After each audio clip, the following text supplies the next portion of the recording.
afternoon. It's Saturday, May 18th, 2024.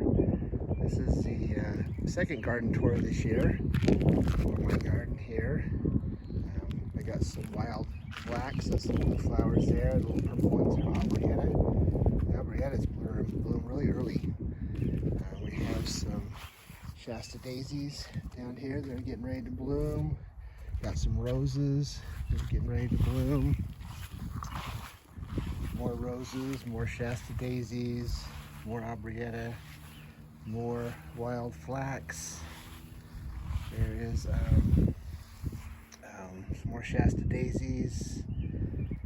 These are larkspurs over here. They just seeded themselves. We got some English daisies over there and some petunias, or sorry, violas, and a few things I just can't think right now. We got some calendula down there. We got some snapdragons over there. Most of the snapdragons, pretty much all the snapdragons, either came back last year or seeded themselves this year. Snapdragons are actually perennial, but sometimes they make it here, sometimes they don't. That's a dianthus. Got some wild snapdragons over there. Snapdragons, moss rose down there. Another larkspur. More snapdragons. Some columbines that are just starting to bloom. That was the first bloom of the columbine this year. Some more larkspurs, more columbines. More columbines. There's a bloom that's going to open up pretty soon. More columbines, more pansies. Got some gaillardia down there and some coreopsis. Another snapdragon. This right here is a delphinium, and we thought we lost that. Last year we had a vole come through here and do his tunneling and everything, and he just about killed this. Last fall there was like two little teeny tiny leaves that managed to sprout again before winter set in, and we thought for sure that it was going to be doomed, but we've babied it, given it some extra love and care, and it's coming back. Real excited about that. Let's walk to the backyard.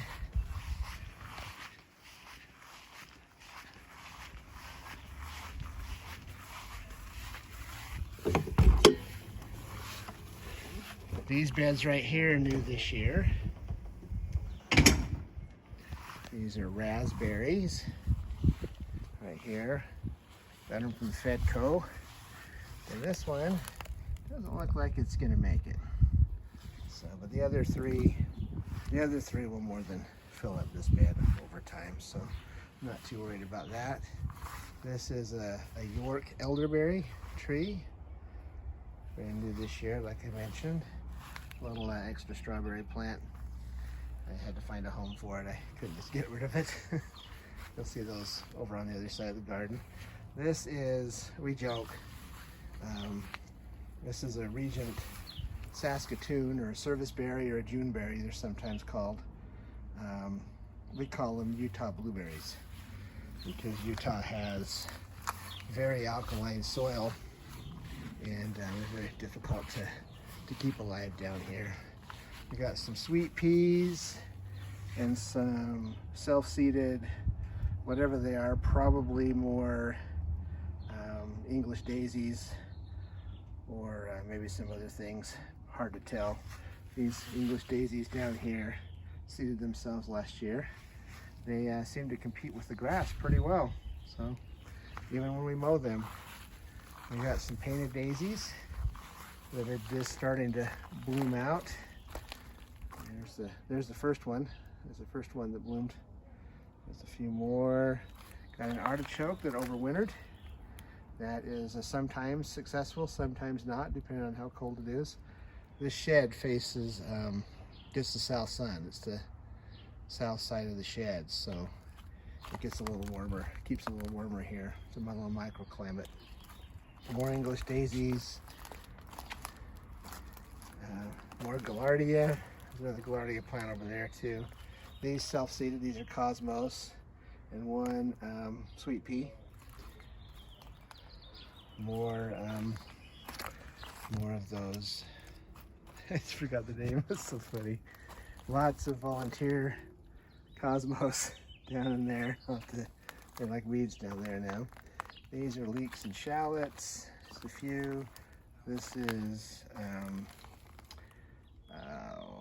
what's that broccoli called? Broccoli Rob. Here's some carrots right here. Let's kind of go through the back of the garden and kind of weave through. This bed doesn't have anything in it yet except for these few kale plants. This is lacinato kale, dinosaur kale. That's premier kale right there. And over here we've got some summer crisp lettuce. Muir, Magenta, Fusion, Cherokee, and Nevada. These are summer crisp lettuce. They actually tolerate the heat here in Utah. We picked lettuce all the way into July, and zone 7A. Here we got some various lettuce plants right here. These are purple sprouting broccoli. I'm not sure if I'm going to have time. I didn't put them in the right place. I may have to prematurely pull them. There's some lettuce down in there getting shaded by the broccoli. Got a volunteer calendula plant. These are tomato plants. Early Girl, Amish Gold, Black Cherry, Regular Cherry, Sun Gold. This is a Kellogg's breakfast. I'm going to have to prune some of these leaves so they don't shade it out. And then there's a GMO tomato over there. Let's walk over there and look at it. It is actually a genetically modified plant. It's a cross between a tomato plant and, I think, if I remember correctly, Snapdragon. Anyway, it's a purple cherry tomato, and you can see that it's doing okay. It's doing all right. It's as big as the other ones. I started them at the same time. Let's see how that goes. Coming back down here, we got some Larat fingerling potatoes down here. We got some garlic. I'm waiting for the scapes to come out. It should be coming out any day now. And it's hardneck garlic. That's why it gives scapes. Got some various onions. We got some candy onions right here. We got some Spanish white onions. Patterson onions, ruby red onions, more Patterson onions, and more candy onions along there. These, I think, are Norland red potatoes going in the bag. I need to get some more soil and open up the grow bags a little more and add some more soil, heal them up in the grow bags. These are the small little white pickling onions through here. And that's all on this bed so far. There's going to be peppers in here and some squash. Peppers over on that end, and then squash. This is a sage plant that's going to seed and needs to be watered. I need to get some water on that. And then there's some thyme that overwintered as well. And of course we have, sorry about that, sorry about the extreme close-up, but this is our asparagus bed. This is year 2. We refrained from harvesting this year. We'll should be able to start harvesting next year. You can see the plants are starting to actually really fern out.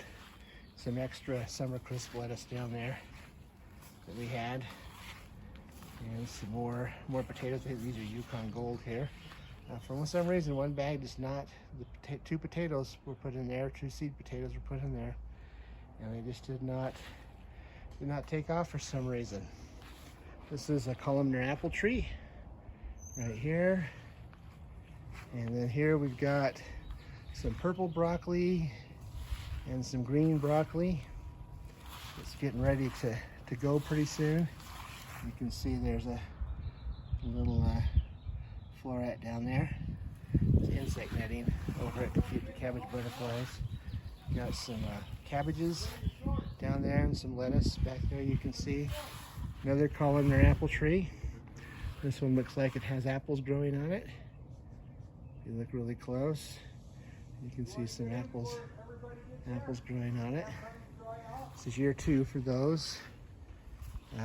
This right here is I don't know. I can't remember what that is. It just overwintered. We got some peas, sugar snap peas, a couple artichokes we transplanted in here. Started them in winter time inside and transplanted them. This is all going to be cauliflower. It's self-blanching, so unless I took the netting off, we couldn't see the actual cauliflower heads, but they are forming down there. This is my second attempt at strawberry towers. Last year failed. This year is doing much better. I actually learned a lesson. That same old lesson you hear from time to time, you get what you pay for. I bought some much better potting soil. And I think it's going to make all the difference, hopefully, if I can keep on top of the watering and not overwater and not underwater. Strawberries seem to be pretty particular. These strawberries actually survived my ineptness of last year, so I'll actually get a few strawberries. They were the extra plants, actually, so they made it. Go figure. More strawberries here. I did lose one. There's one there that didn't make it. It looks like I didn't plant it deep enough. Looking at it closer. I know these are doing really well. These are some old ones from last year, and this one is a last year one. I must have not watered it or something, but it didn't make it. The leaves are kind of yellow, so I think maybe a nutrition problem there. I'm going to fertilize this next time I water it, so maybe they'll perk up. Anyway, got a leaf mold compost pile over there. Some straw bales, messy nest under the deck. Little robin over there likes digging for worms in the garden. Anyway, here's a pan look at the garden, including the compost bins back there. Give it one more shot all the way across. Anyway, thank you. Have a good day.